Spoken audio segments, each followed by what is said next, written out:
Import गर्ने गरेर चाहिँ हाम्रो गिटहबमा रिपोहरू हुन्छ यिनीहरूबाट चाहिँ इम्पोर्ट गर्न मिल्छ अनि जस्तै प्राइभेटहरू पब्लिक पनि हामीले इम्पोर्ट गर्न मिल्छ यो इम्पोर्ट गरेपछि चाहिँ कुन ब्रान्च चाहिँ हामी एनालाइज गर्ने हो त्यो ब्रान्च चाहिँ हामी सिलेक्ट गर्नुहुन्छ एकछिन होला नगर न कुन ब्रान्च चाहिँ एनालाइज गर्ने त्यो चाहिँ सिलेक्ट गर्नु मिल्छ अहिले चाहिँ हामीले जस्ट रिपो चाहिँ कसरी गिटहबबाट लिएर आउने अनि त्यसपछि जिपहरू अपलोड गर्ने त्यस्तो फङ्सनालिटीहरू चाहिँ एड गरेको छौँ स्टेज 2 चाहिँ हाम्रो वर्क स्पेस म्यानेज गर्नेतिर चाहिँ छ यो चाहिँ अहिले कोड रिभ्यूको काम भएको छैन तर यो कामा सोर्सेसबाट लिने भनेर प्रोटोटाइप टाइपको त्यहाँसम्म भयो अब यो रिसर्च भन्दा पनि अब रिसर्च एन्ड एक्सपेरिमेन्टेसन पनि भइसकेको छ यो पार्टहरू ठिक छ त्यो कुराहरू यो कुरा यतिसम्म गर्ने भनेर ल्याएर यतिसम्म एकचोटि जिरा हेर्नु हामीले चाहिँ रिसर्च कसरी जिरा देखाउँछ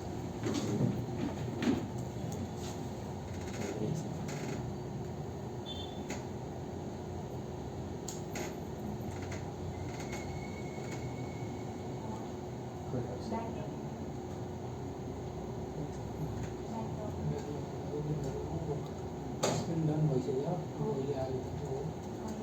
वान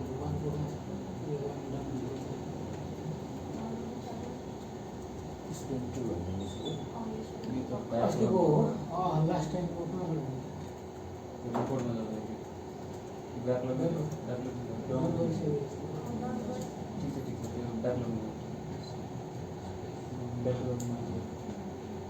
यो त आजबाट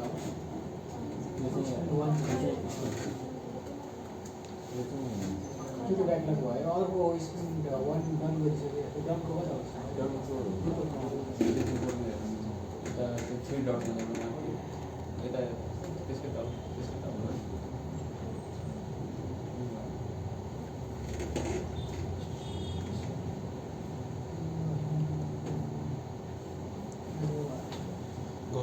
लिस्टमा छ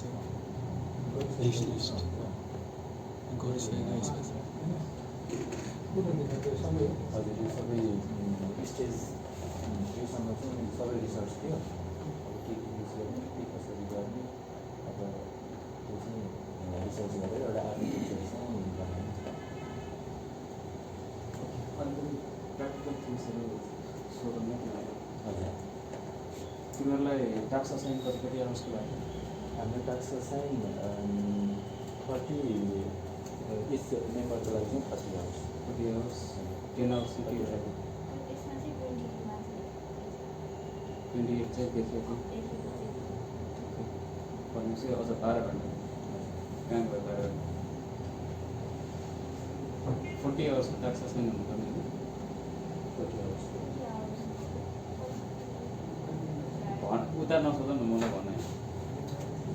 12 घन्टामा के भयो 12 घन्टा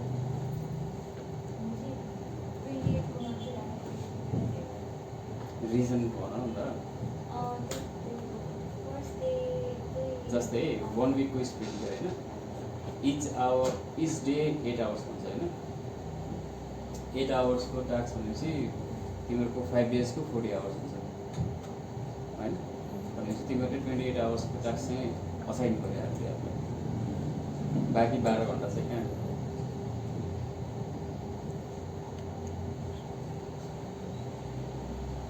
कहीँ त गयो होला भन्नु नि त ब्रेक भयो होइन सर यो मन्डे चाहिँ हामीले यो जिराको सिक्यो मन्डे हाम्रो टास्क नै भएन ट्युसडेको फर्स्ट हाफमा टास्क असाइन भयो सो ट्युसडेको सेकेन्ड हाफदेखि नै हामीले गर्न थाल्यौँ सो ट्युसडेको सेकेन्ड हाफ 4 आवर्स अनि बाँकी 3 दिनको 8 आवर्स मन्डेको भयो मन्डे यही बनाएको त्यो लग गर्नुपर्छ होला नि 1% थियो त्यस्तो कुराहरू पनि टास्क पाउनु पऱ्यो है अनि स्प्रिन्ट प्लानिङहरू गऱ्यो रेट्रो आज गरिरहेको छौँ अहिले तिनीहरूको रेट्रो चलिरहेको त्यसको पनि टाइम लग्दो गर्नु पर्ला नि है त्यो 1 आवर तिमीहरूको ब्रेक चाहिँ होइन है त्यो भनेको त 9 आवर्स हो त्यो पर्दा 8 आवर्स मात्रै भन्दा छ 9 आवर्स कन्सिडर गऱ्यो भने त्यो गोलमा राख्ने है। पर डे वर्क आवर त के अरे अफिस आवर त 9 आवर्स हो है, 1 आवर ब्रेक हुन्छ। सो अझ त्यसमा तिमीहरूको प्रोडक्टिभ आवर्स भनेर पनि हुन्छ, भनेको रियली बसेर तिमीहरूले कोड गरेर या रिसर्च गरेर त्यो बाहेकको अरू काम पनि गर्छौ नि त, गफसप हुन्छ होइन, खाना चिया खाना, अनि बिचबिचमा तिमीहरूको यसको मिड स्प्रिन्ट प्लान पनि गऱ्यो तिमीहरू?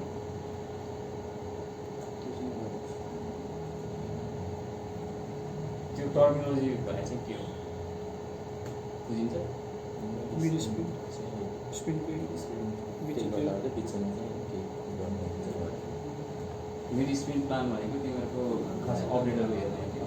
Are you on track or not, तिमीहरूको बिच कोअर्डिनेसन चलिरहेको छ ठिक छ है। मिड स्प्रिन्ट प्लान, अनि त्यसपछि ब्याकलग ग्रुमिङ गऱ्यो बिचमा। मिड स्प्रिन्ट प्लानसँगै ब्याकलग ग्रुमिङ पनि गरिन्छ, त्यो चाहिँ के हो भने आइडियासम्म छ भन, छैन भने छैन भन्छ। ल ब्याकलग ग्रुमिङ भनेको अब जस्तो स्प्रिन्ट 2 आयो नि त होइन, स्प्रिन्ट 2 को टास्कहरूलाई चाहिँ म्यानेज गरेर हामीले ब्याकलग ग्रुमिङ भनेको त्यहाँ केही क्वेसन्सहरू छ भने चाहिँ अराइज गर्ने, अनि जो रेस्पेक्टेड मान्छेसँग चाहिँ आन्सर आउन सक्छ उसलाई चाहिँ सोध्ने, त्यसलाई पनि टाइम चाहिन्छ होला नि होइन। जस्तो तिमीहरूले केही क्वेसन अराइज गर्यो तुरुन्तै अब जस्तो भनौँ तिमीहरूको टेक्निकले आन्सर गर्यो भने चाहिँ इट्स सर्टेड आउट, तर त्यो प्रडक्ट उनीहरूसम्म पुग्नुपर्ने रहेछ अरे सम क्वेसन्स भनेपछि त्यो आउन टाइम लाग्छ होला नि त होइन।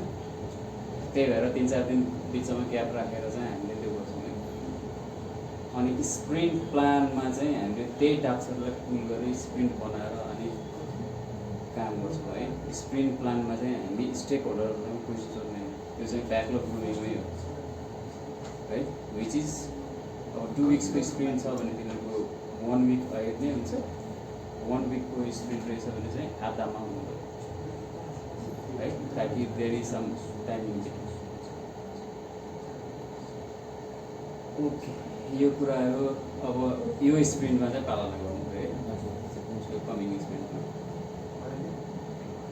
अरू तिमीहरूको कोअर्डिनेसन डकुमेन्टेसनहरू गरेको छौ? सबैले गरेको छ कन्फरेन्समा होइन, केमा गुगल ड्राइभमा गरेको केमा नोसनबाट सेयर गरेको त्यसमा त्यो सेयर गरेको डकुमेन्ट्सको लिङ्क्सहरू पिडिएफमा राख्छ, त्यो राख्नु